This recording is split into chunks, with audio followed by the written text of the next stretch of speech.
All right. So, good morning, guys. Good morning. So, welcome to our session.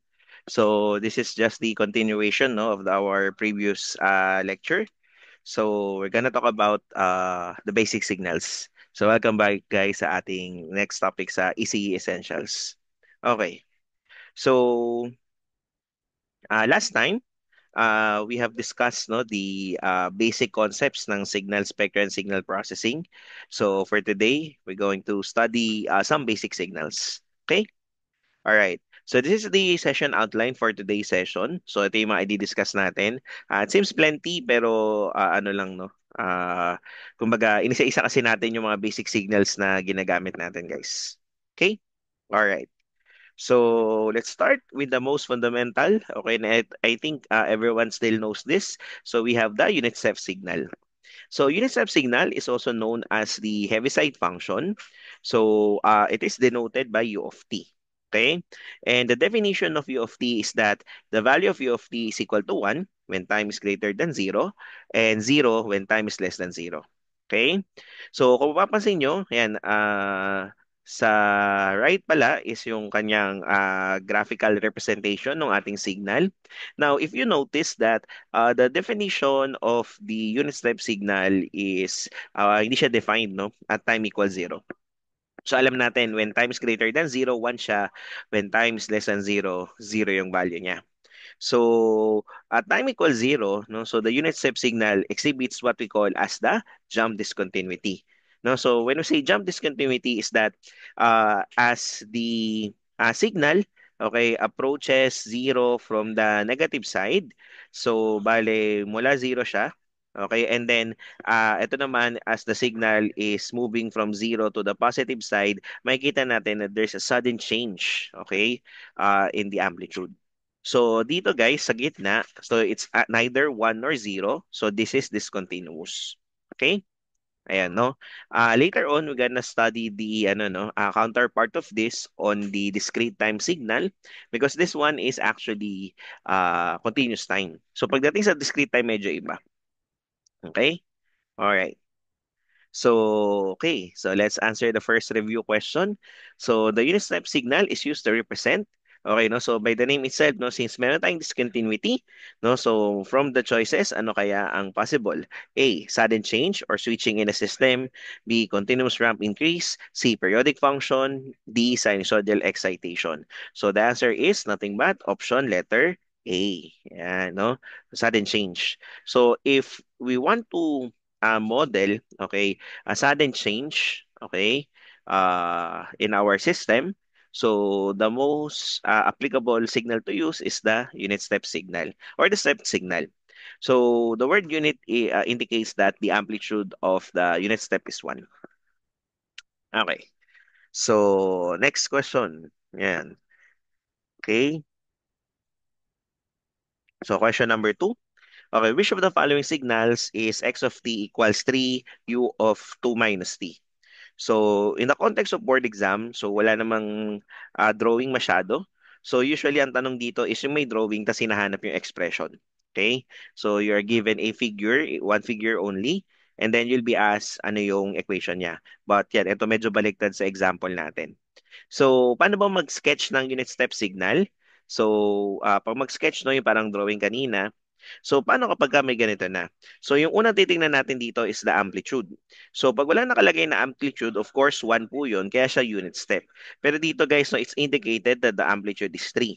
So, from the drawing, okay, alam natin, guys, that the amplitude of the signal should be 3. No? So, it means that option C, mali na, and option B, mali na rin. Okay? So, if we're gonna answer this board exam style, okay? So, next nating class is paano po i-sketch no yung 2u of negative t. Okay? So, kung babalikan natin no, ano ba itsura ng u of t as a signal? So, ang u of t natin as a signal no, so it's a signal that is causal. 'Di ba? Causal siya. So, ibig sabihin no, so dito may value siya okay hanggang ano po. Yan. So, from 0 to infinity, may value siya and 0 siya before the time 0. Now, ano po yung itsura ng u of negative t? So yung u of negative t naman guys, this is an anticausal signal. So kung nare-recall nyo pa sa previous lecture when we say anticausal, so it starts sa 0. So let me fix the drawing guys. So it starts sa 0, tapos ito ay papunta sa left. Okay? Because kung nare-recall nyo guys, when we say anticausal, it means left-sided signal. So it is a left-sided signal. Okay, so we have right-sided signal, left-sided signal. Okay, so the indication of 2 minus t here, so it says that our signal is actually anticausal. So dapat pakaliwa. No? So both available options guys ay pakaliwa. So wala namang masyado tayong nakuhang information doon. Anyway, paano to i-sketch? So usually, ang pinakamabilis na way to sketch a step signal is that titingnan natin itong nasa loob. So 'di ba this is 2 minus t. So ang gagawin natin is hahanapin natin yung tinatawag na breakpoint. So paano mahanap yung breakpoint? So to find the breakpoint, so we just need to equate, okay, the 2 minus t, yung what's inside here, equate lang natin siya sa 0. Okay? And then, of course, t is equal sa 2. So, therefore, alam natin that the breakpoint is in 2. So, paano yun, sir? So, bali, ang gagawin natin class is, hanapin natin yung 2. So, let's say ito yung 2. Okay? And the amplitude is 3. Amplitude is 3. Okay, so drawing natin, guys. So, mula sa 2. Okay, tapos alam natin that the signal is anticausal. So, since the signal is anticausal, it will move to the left. Ayan. Pakaliwa siya, guys. Alright? So, therefore, among the options, the answer is option letter A. So, option letter A is the answer. Okay? So, naintindihan, guys? Yes? Yes, sir. Alright. Okay. Next question. Ayan. Ayan. Parang ganito, no? Usually sa boards, ganito yung ano, no? Lumalabas na question, guys. So, merong given na figure, tapos hahanapin natin yung equation itself. Itong isa, hindi to masyado, no? In my experience na, especially sa new boards natin, no? So, parang walang ganito. Kaya ito mas madalas, yung ganitong klase. So, express x of t in terms of the unit step signal. Alright. So first, ang una natin titignan, okay, alam natin, actually mali ito, no, yung question, hindi siya unit step, but rather supposed to be step signal. Okay? Kasi not necessarily the amplitude is 1. Okay? So as you can see here, the amplitude is 5. So dapat yung amplitude nung nasa options natin ay 5. Since all the choices ay may 5, so okay sila lahat. Now, paano ba to? No? So as you can see here, no, yung signal natin nag-start sa 2 and it's going to the right. So if that's the case, this is nothing but u of t minus 2. Okay? U of t minus 2. Kasi towards the right siya. So, if it's towards the left, so ang gagawin natin is, nag-start sa 2, no? Pero towards the left. So, bali, pagka ganun, no? So, that is, ano, negative t plus 2. Okay? Negative t plus 2. Okay? Kapag, ano, no? So, nag-start sa 2, pero towards the left, that is negative t plus 2. Sir, paano nyo nalaman? Kasi dapat, di ba, doon tayo mag-i-start sa t equals 2.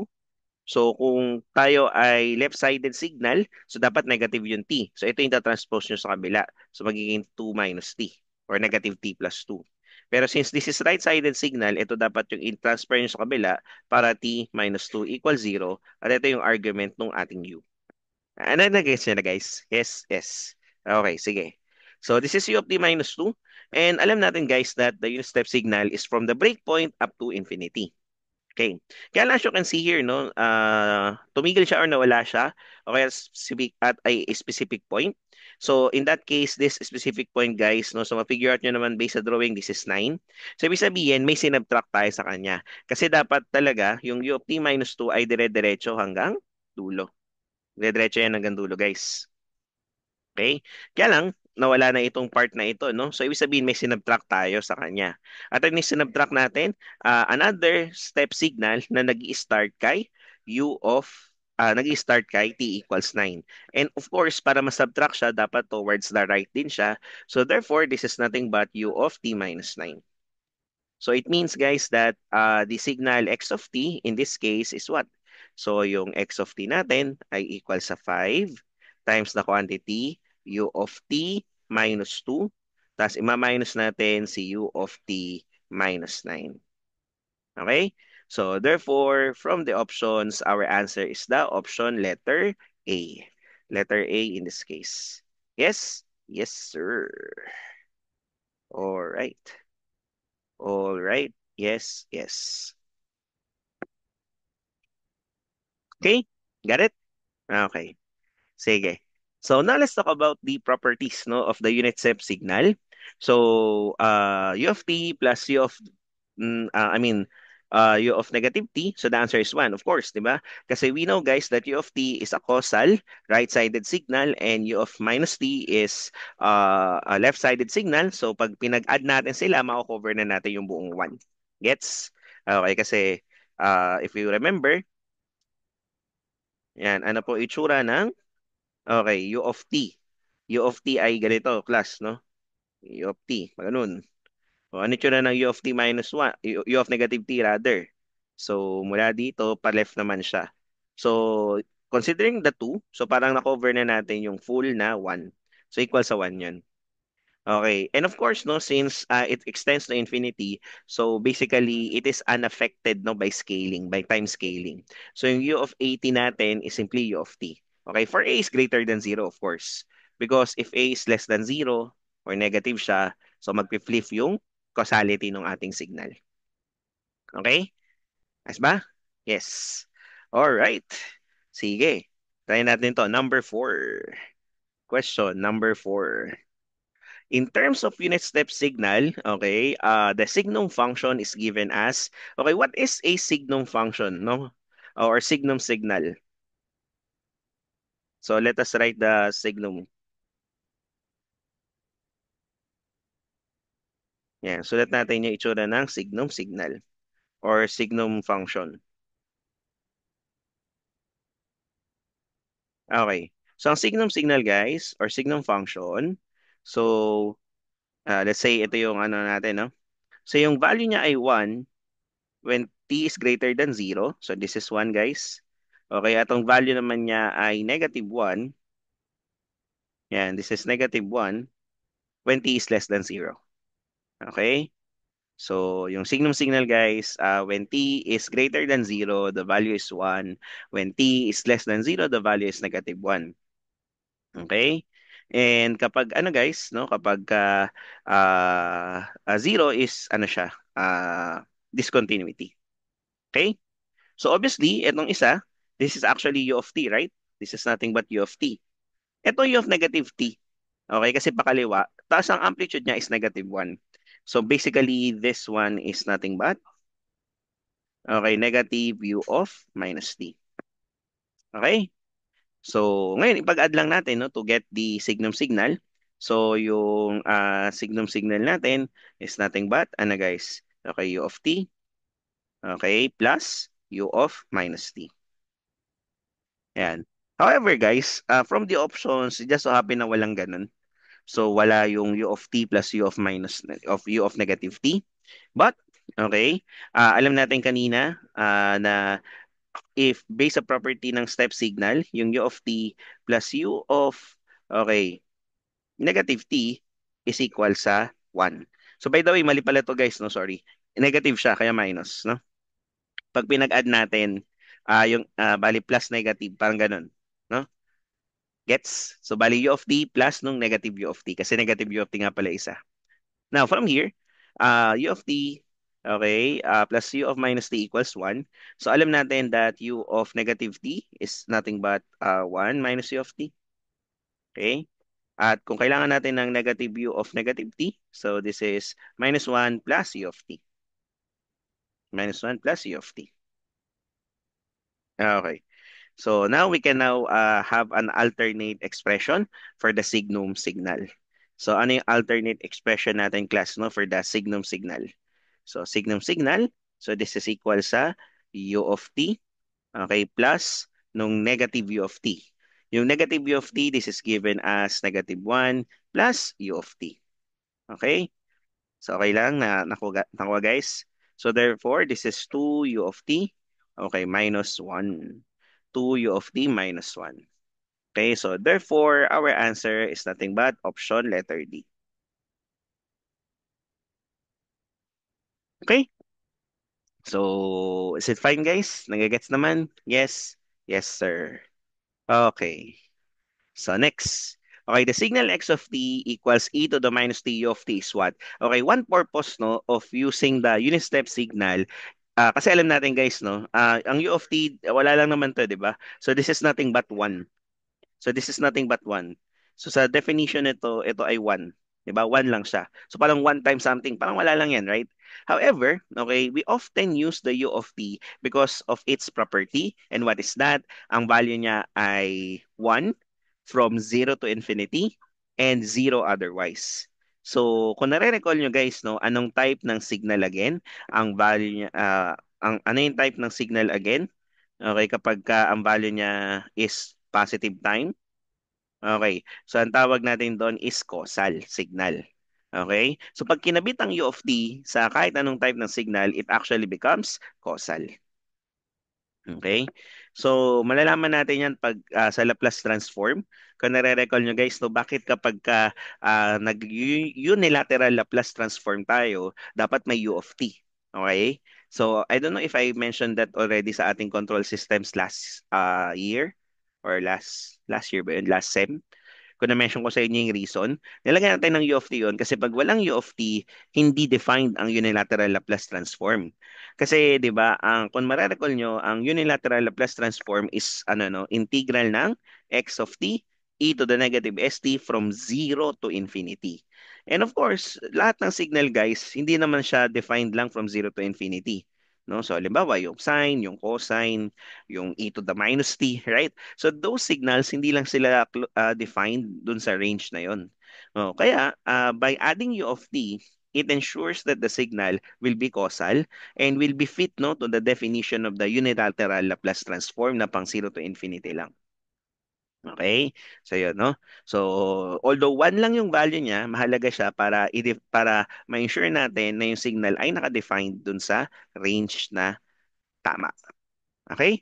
Yan. I cannot remember if na-mention ko yung sa consist natin, no? But anyway, that's the reason. No? Kaya dapat kapag naglalaplas tayo, yan, may U of t tayo dapat. Okay? All right. But technically, the value of that is 1. No? So wala naman siya effect dun sa value ng signal. Okay. So next natin sa ating review is the impulse signal. So another term ng impulse signal is the Dirac delta function. Okay, kanina pala no, Heaviside function in honor of Oliver Heaviside. So this one is in honor of Paul Dirac. Okay? So Dirac signal, very ano no, popular. This is also called as the impulse signal.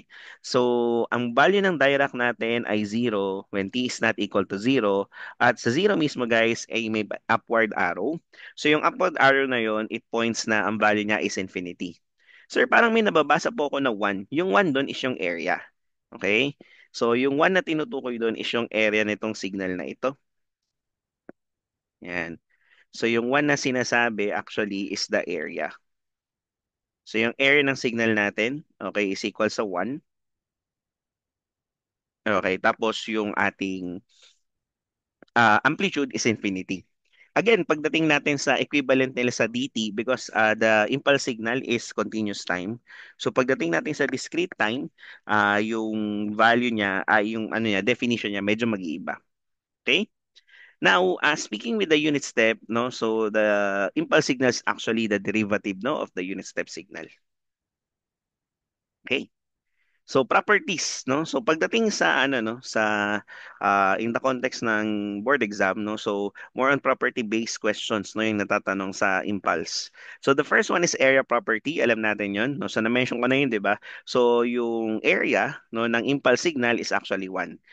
Now, I would like to reiterate this, no? When you take the integral of a function, you are getting its area. Okay? So pag inintegral mo ang isang function, kinukuha mo yung area niya. Sir, ano po itong ibig sabihin ng negative infinity to positive infinity na to? Usually, pagka default, ito yung range na nilalagay natin. Okay? But it doesn't mean na nandun talaga siya. Okay? Kumbaga pag sinabing minus infinity to positive infinity, that is the full range. No? Pero it doesn't mean na yung signal natin ay talagang minus infinity to positive infinity present siya. Okay? In fact, guys, no, pag sinabi nating impulse signal nga, no, it only is defined at time equals 0. Okay, how about the sampling property, sir? So, ah kung nare-recall nyo sa comms nyo guys, no, sa digital communications, isa sa mga fundamental operation is yung tinatawag nating sampling. Okay? And the most common way on how to do sampling is by use of the impulse train. Paano yun, sir? So, for example, this is our signal, guys. Yan, no? So, itong no, property na to ng Dirac or impulse signal, it enables us to perform the sampling. So, let's say ito yung natin, no? Wave natin, guys. Ang ginagawa dito, class, is pinapadaan siya sa isang impulse train. Okay? So, when we perform sampling. Pag sinabi nating impulse train, guys, ay ano siya, no? Uh, evenly spaced, okay, Dirac signal. So, evenly spaced Dirac signal. Okay? So, yung interval ng spacing natin ay depende guys sa sampling rate, no? So, TS, so this is 2TS, 3TS, etc. Okay? Late pala, no? Laki ako guys.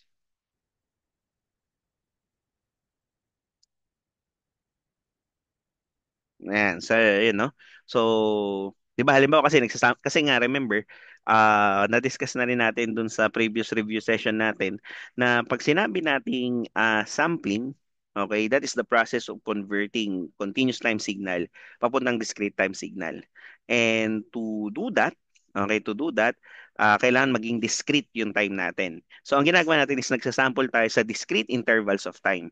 So, like in this case, every TS. So yung TS depende sa sampling rate yun. And yung sampling rate is depende sa Nyquist, no? So maraming mga complicated things pero maiintindihan nyo rin yung due time.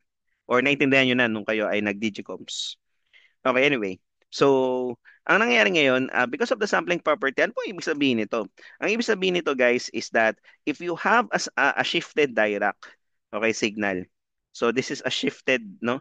When you say shifted, ay na-shift, right? Hindi siya sa zero lang. Okay? Okay, so this is a shifted impulse signal.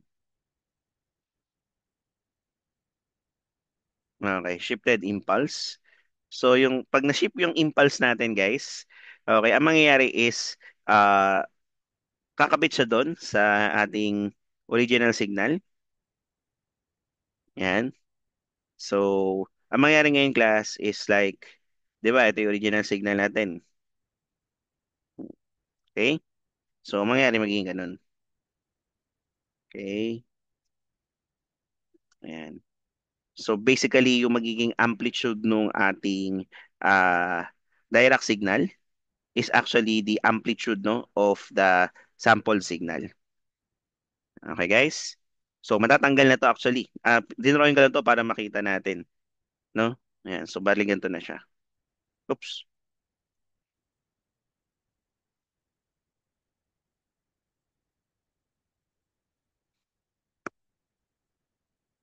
Ayan. Kasi, ano na-gets nyo, guys? So, ibig sabihin ng sampling property. Okay? So, if you have a signal and then you multiply it, no, to a shifted impulse signal, so ang result is yung particular value ng signal natin at that particular instant, okay, yun yung maging amplitude nung direct signal natin at that point. Okay? Kasi 'di ba dito ang amplitude nito infinity, no? So pagka multiply natin siya sa isang signal, so ang magiging result is yung value nung signal at that particular point, okay? Kaya yung x of t zero, so kung ano yung height niya doon at particular point or yung amplitude niya at that particular point, that will become the amplitude of your Dirac signal or your impulse signal. Okay, next na pinakasikat actually is the shifting property.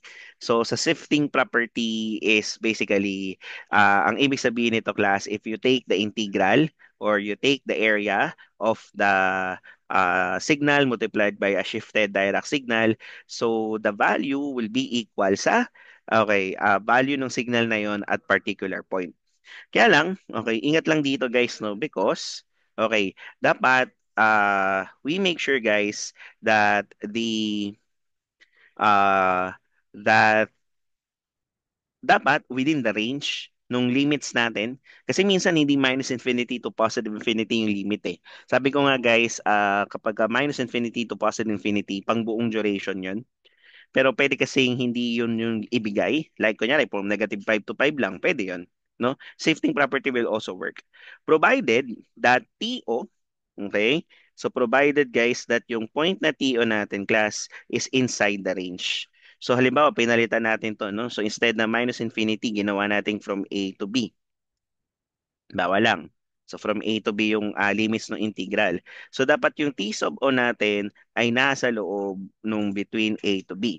Because if not, the value of this is zero as per the shifting property. Okay? So, di ba may TO ka? Particular time yun. So that particular time dapat inside sa range nung ayan, in this case A to B. Okay? Kasi pag it's outside the range, so ang value nun ay zero. Okay? And finally, scaling property, bale, if this is time shifted and scaled, so ito yung magiging equivalent niya. Okay? Yung Dirac ng 80 plus B is actual sa 1 over Dirac. Okay, absolute value yun, guys. Okay? Dirac ng T plus B over A. Okay? So, okay lang? Sige, no? So, let's try to answer some questions, no? Para ma-check kung nagets niyo yung concept. So, number 6. So, the derivative of a unit step, so alam natin derivative niya is the ramp signal. Ay, ramp tuloy. Impulse signal. Okay, so yung derivative ng step signal is the impulse signal. Okay, next. Ito, no? So, we are asked to solve for the integral of e to the minus 2t Dirac ng minus 2t plus 1 dt. So, dito, okay, we don't need to check anymore if it's inside the range because minus infinity to positive infinity, of course, everything will be inside its range.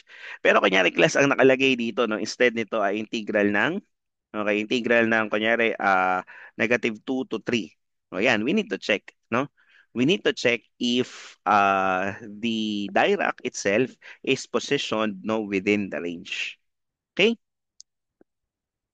So we need to check no kung nasa loob siya ng range. Okay? So anyway, dito we don't need to check. Kaya lang, ano yung magiging ano natin dito, no? TO natin, so quote and quote. No, so kailangan muna natin kasi ano negative 2t plus 1, we need to perform first, okay, what we call as the ano guys, time scaling muna para ma-simplify para malaman natin ano yung magiging T sub O natin, okay? Kumbaga yung breakpoint, similar sa breakpoint nung unit step.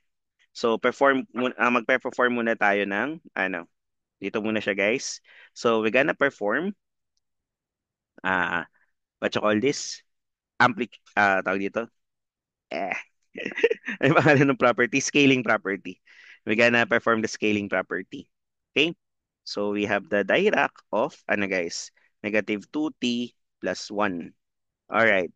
So first, ang gagawin natin class is, di ba, whatever our time scale here, ay pina-factor out natin siya. Kaya na pag pina-factor out, magiging 1 over the absolute value of the negative 2. Okay, so that would be the Dirac of t na lang. Pero ito magiging ano siya, minus b over a. So that would be minus 1 over 2. Okay? So, nagets guys? No? So, i-factor out natin yung 2. But once we factor out the 2, okay, mapupunta siya dapat sa baba. So, this would be, ano guys, 1 half, okay, Dirac of the t minus 1 half.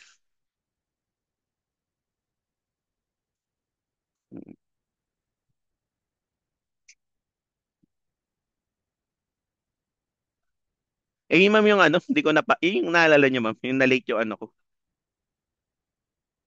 Yung binigay ko sa inyo ma'am. Wala. Opo. Kaya zero talaga ma'am. Mm. Thank you ma'am. Pero nagsubmit na ako eh. Di ba? Thank you ma'am. Kaya zero.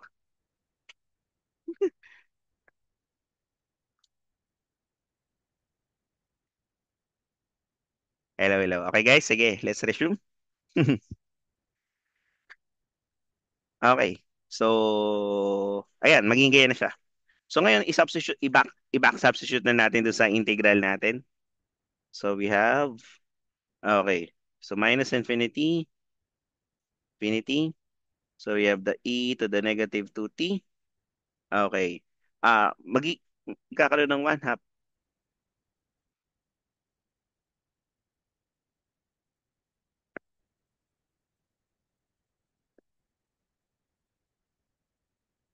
Yan, t minus 1 half.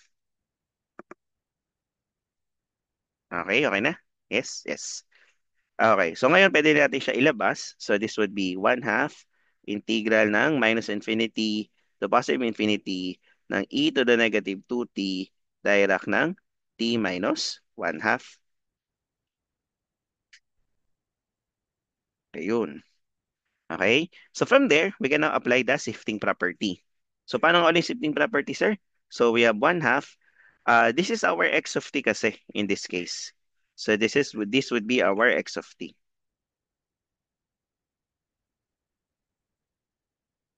Ayan. So ibig sabihin, ang ilalagay natin dito is x of 1 half. Okay? Di ba ganun yung shifting property? So, bale, saan po nanggaling yung 1 half, sir? Ito. No? So, di ba this is t minus 1 half. So, equate lang natin to sa 0. So, that would be t equals 1 half. Okay? Yan. Oh, kaya lang, what is our x, no? So, we have 1 half. Yung x of t natin ay e to the negative 2 times 1 half. Okay? So, we have, okay, 1 half e to the negative 1. Okay? So, that case, that is the option letter D. Yan, option letter D. Okay? So, ayos lang guys? Yes, yes. Okay. So, let's proceed sa next. So, in our next signal, okay, so we have what we call as the ramp signal. So, ang ramp signal, we denote it by R of t. Kung naalala nyo sa concepts natin last time, no, we try to avoid using R of t because we use that for the input or reference signal. But sa signal spectra, so R of t, yung ramp signal. Okay, so ang definition niya is the value of that is equal sa time when t is greater than 0, greater than or equal to 0, and 0 when t is less than 0. Okay? So in terms ng unit step, no, so which is the most fundamental of all signals, so ang ramp is actually the integral ng unit step. Or we can also write it this way. So yung R of t natin, usually ito yung ginagawa natin sa consist. So R of t ay equal sa t u of t. T u of t. Okay? So, usually, no, pag nagkaroon ng amplitude, no, sa ramp signal, so yung amplitude na yon, kaya this is R of t. So, paano pa naging 2R of t yon? So, yung 2R of t basically is ito, no? So, hindi siya amplitude but rather yung slope niya. So, kaya rin nagkaroon ng 2R of t. So, hindi, kasi usually sa unit step, di ba? So, yung 2U of t, ang amplitude niya ay 2. So, dito hindi. So, yung 2 dito, it means yun yung slope. Okay? Yun yung slope, no, ng ating signal. Okay? Alright. Sige. Number 8. A ramp signal R of t can be expressed in terms of the unit step signal as, ito na-mention na natin ito kanina. So the answer is the option letter B. Okay? Yes. Okay. Next. Ay, ito. Maganda to guys, no? Yung next question. Uh, let's answer this one. Okay? Yeah. Let's read. Express x of t.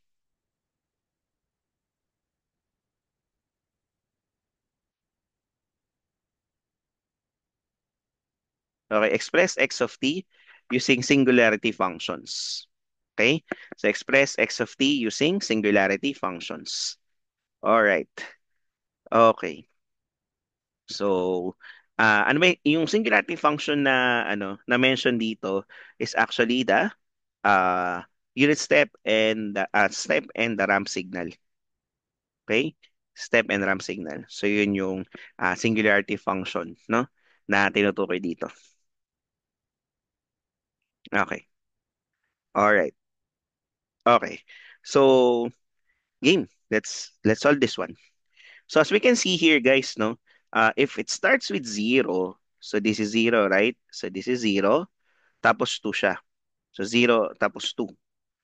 Tapos yung height natin ay 4. You get the saying? Definitely, this is a ramp signal, right? Ramp siya. Pero ano yung slope niya? No, so let's get the slope to see yung tawag dito, yung constant o yung coefficient no ng ating ramp signal. So paano ba kunin yung slope, no? So naalala niyo pa ang slope natin ay rise over run. So ang slope natin would be okay 4 minus 0 over 2 minus 0. Okay, so the answer is 2. Okay, so 4 minus 0 over 2 minus 0. So that is 2. Okay. So, if that's the case, so since ang slope nito ay 2,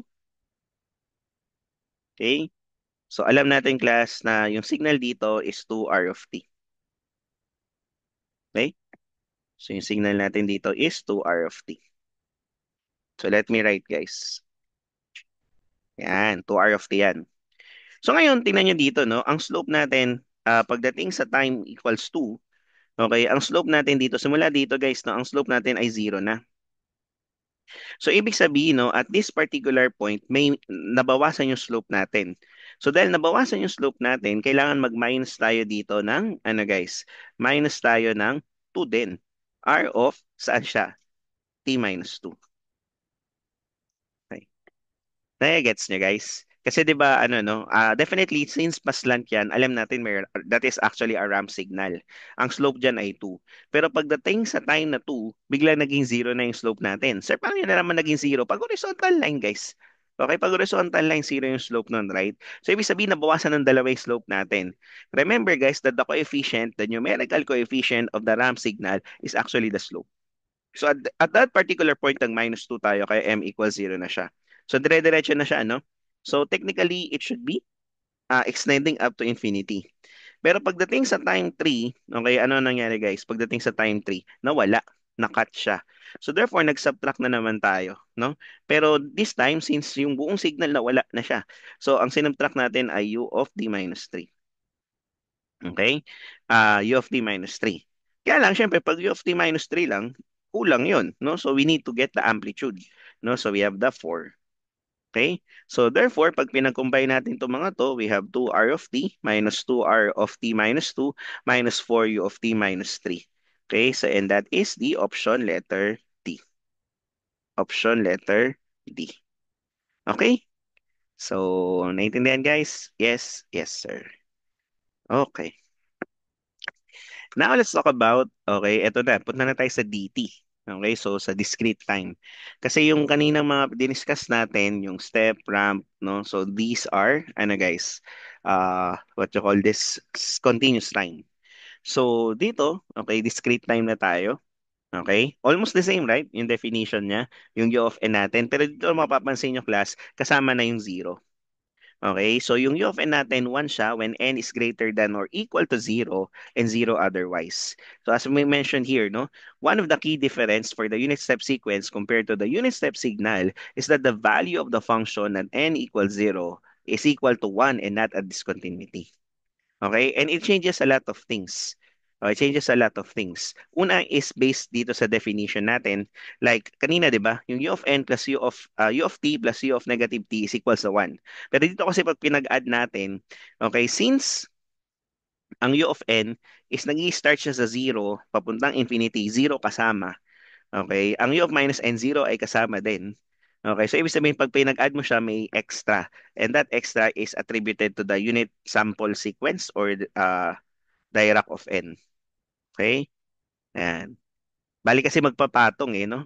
Nagets niyo ba? Kasi yung U of n, mula 0 hanggang infinity, okay, may 1 na value siya. Yung U of negative n, mula 0 again, pakaliwa nga lang, okay, may 1 din siya. So pag pinag-add natin yung dalawa, kumbaga at time 0, okay, ang value niya ay 2. Magkapatong na 1 tsaka isang unit sample sequence. Okay? Naintindihan guys? Yes. Okay. So, ang correct, guys, na equivalent nung u of t plus u of minus t equals 1 is u of n plus u of negative n minus 1. So, ito mapapansin nyo, guys, pag nag-Z transform, no? So, if masasama natin sa ating review, Okay, isi-essentials natin yung Z transform. Mapapansin nyo na sa definition ng anticausal Z transform, we don't use the U of minus n, but rather we use the U of minus n negative U U of negative n minus 1. Okay? Yes. Now we have here U of n minus U of n minus 1.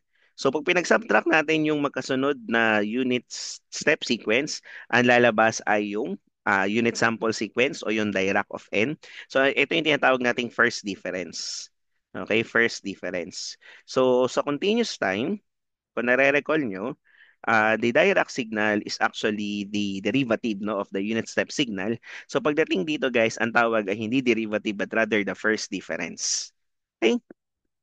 And also, okay, makikita nyo dito guys, no, dun sa plot natin, na yung U of n natin is essentially sum of shifted Dirac signals or shifted unit sample sequence signals. Okay? So basically, U of n natin ay summation ng shifted Dirac signal. So hindi po ba ganun sa continuous time? Hindi eh, kasi sa continuous time, yung amplitude ng ating unit impulse sequence is not 1 but rather infinity. So dito makikita natin, no? Ayan, dito, no? Ang unit sample sequence, guys, ang amplitude niya ay 1. Ayan, so another key difference. Okay? So another key difference. Yung unit impulse sequence natin o yung unit sample sequence natin, ito yung Dirac, no? Pagdating sa discrete time, yung amplitude niya ay 1. Okay, kanina kasi infinity, right? Doon sa continuous time. So, ibig sabihin dahil one siya, we can use it to express, no, or to write, okay, a unit step sequence. Okay? So, kaya nabuo tong panglimang property natin. Okay? Kaya po nabuo yung pang-fifth na property po natin.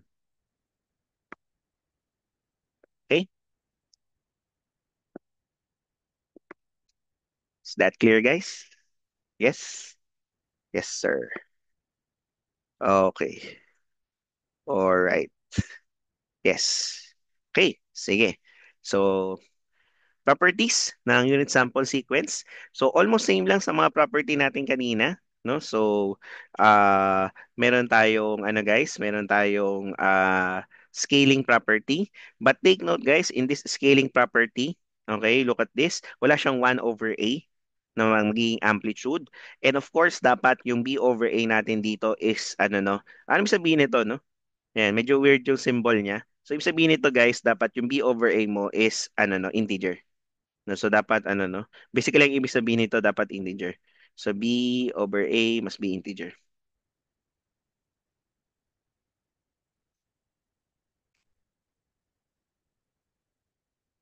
Otherwise, kung hindi siya integer, guys, and otherwise kung hindi siya integer, hindi siya defined, zero. Zero basically. We also have a sampling property here. Okay, same lang din dun sa kanina. Okay, and summation property, okay, para siyang shifting property, pero ano siya, no? Tawag dito, summation siya. Kasi 'di ba kung nare-recall nyo guys, sa continuous time, we do integrals. Pagdating sa discrete time, we do the summation. Okay? Parang dito guys, no, hindi minus infinity to infinity yung nilagay ng property. So basically dito parang pag ang summation down ng x of n, Dirac ng n minus k from A to B. Ito yung sinasabi ko sa inyo guys. Isa-substitute mo dun sa function natin, isa-substitute natin yung value ng k natin dun sa signal, provided that, okay, yung k natin is between A and B. Because if it's not, the value is zero. So ito yung pinaliwanag ko po kanina. Same lang din ang mangyayari sa discrete time. Okay? And of course, guys, no, dapat, ano po, yung time na natin dito, yung value ng n natin dito should be an integer. Should be an integer. Okay? Yes. And of course, no, okay, we have the RAM sequence. So, alam niyo na may sabihin ng RAM. So, RAM sequence, yan, ano rin siya, no? Para siyang RAM signal. Pero yung ating, ano, yung ating tawag dito, time interval ay discrete time. Okay? So, as you can see here, no, yung RAM sequence natin, pwede natin siyang i-express again in terms ng ano guys, in terms ng Dirac signal. Pero ano nga lang siya, linear combination. So, meaning may multiplier.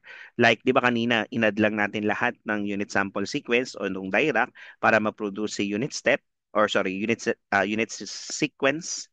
Okay? Unit step sequence signal. So ito, linear combination. No? So meaning to say, yung una, diac of n minus 1 lang. Yung pangalawa, 2 times diac of n minus 2. Actually, meron pa to eh, no? So this is like, this is 0. Yung unang-unang term, di na lang nilagay. 0 diac of n plus, okay, di ba may pattern siya? 0 diac of n plus diac of n minus 1. Bali, basically, 1 yan, di ba? Yan, 1 plus 2 times diac of n minus 2 plus 3 diac of n minus 3, so on and so forth. Okay? Alright. Sige, let's try this one. Number 10. So, the first difference no, of a unit step sequence is called as, okay, no? So, na-mention ko natin to kanina, para siyang derivative. Yung first difference is the derivative, no, sa continuous time. So, ano po ang derivative ng unit step? Di ba, impulse? So, ito rin. So, ang derivative ng unit step sequence, ang tawag natin doon ay, okay, unit impulse sequence or the unit sample sequence. So, ingat kayo kasi yung option D, unit impulse response, iba yun, guys. Okay? So, the impulse response is the ano no uh related sa convolution and sa systems. Okay? All right. Okay. Now, let's run through no. So, upload ko naman tong ano natin, PDF no. But basically ito yung run through nung ano natin no, nung ating mga other signals no. So, run through ko lang tas ano basahin niyo na lang. So, una is rectangular pulse. So, rectangular pulse, this is sometimes called as gate pulse. So, basically, constant amplitude siya given a certain interval. So, sa Fourier transform, guys, no, so madalas nating may encounter to. Okay? Sa naming convention lang usually, no, ito lang yung ipo-point out ko. Marami kasing nalilito dito. Minsan ako din nalilito ako, guys, no? Kasi kaiba yung naming convention nito dun sa next. Pag rectangular pulse, okay, rect, di ba? Rect. Yan yung kanyang ano yan? Nomenclature or symbol na ginagamit, notation na ginagamit. Ngayon class, yung denominator niya is actually yung buong width. Okay? So, kumbaga, okay, gamit na gamit to sa Fourier transform, no? So, I think I will include that, no, sa ating one of our review sessions, yung Fourier transform para ma-refresh nyo. Kasi lumalabas siya sa boards, especially sa math. Okay? So ito guys. Let's say guys, this is from negative 2 to positive 2, no? So anong width nito? Width niya ay 4. Kaya ito 3.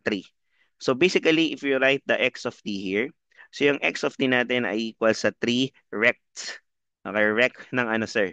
Rect ng t over 4. Okay, so that's how you write this one. Okay, rect ng t over 4. Okay, you understand? Yes. Ganyan siya. No, but for sir, kasi from minus 2 to 2, okay, that would be the width. Kasi pagdating sa triangular pulse, okay, pagdating sa triangular pulse, hindi ganun. Hindi ganun, guys. So, halimbawa, no, yung triangular pulse, no, so alam niyo na may itsura ng triangular pulse, right? So, pag mag-drawing tayo, class, no, ng triangular pulse, okay, let's say I will draw, okay, a triangular pulse. So may triangular pulse tayo, ang peak niya ay 3. And this is minus 2 to positive 2. So bali yung x of t natin dito ay equal sa 3. Okay, try. Ay, kasi triangular pulse ng ano guys, t over 2, not 4. Hindi nung width. No, diba? Kaya siya confusing. Okay? You understand guys? Yes. Okay po? Yes. So yun yung kaibahan no nung rectangular pulse sa triangular pulse. Okay, so yun lang yung parang gusto ko i-point out dito. So next is sync signal. Okay, no? So ang sync signal guys, pag sinabing sync, ito yung ano no, meron kasing sync sa math eh, no? Para kasing sa mathematics, the way that they define the sync signal is the same as the sampling signal.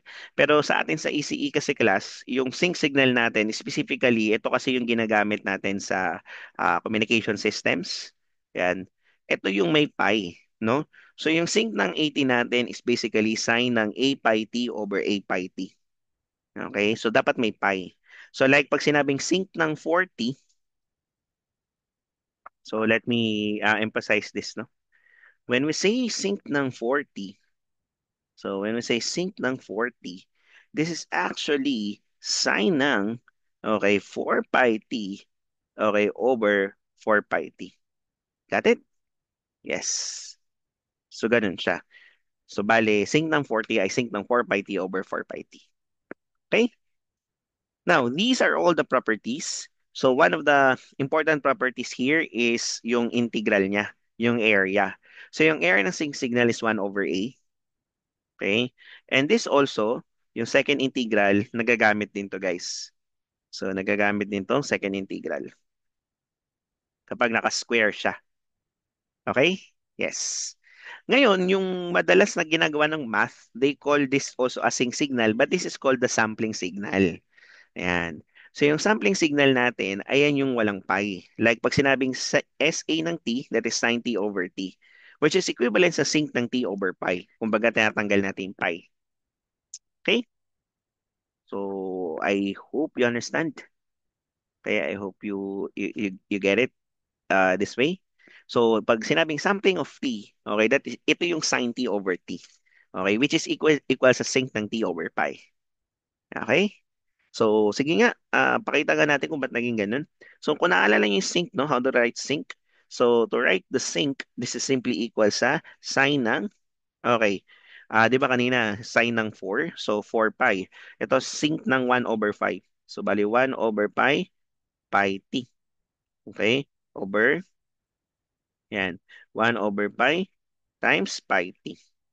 Okay, and then, as you can see, magka-cancel na yung pi dito. So, this would be sin ng t over t.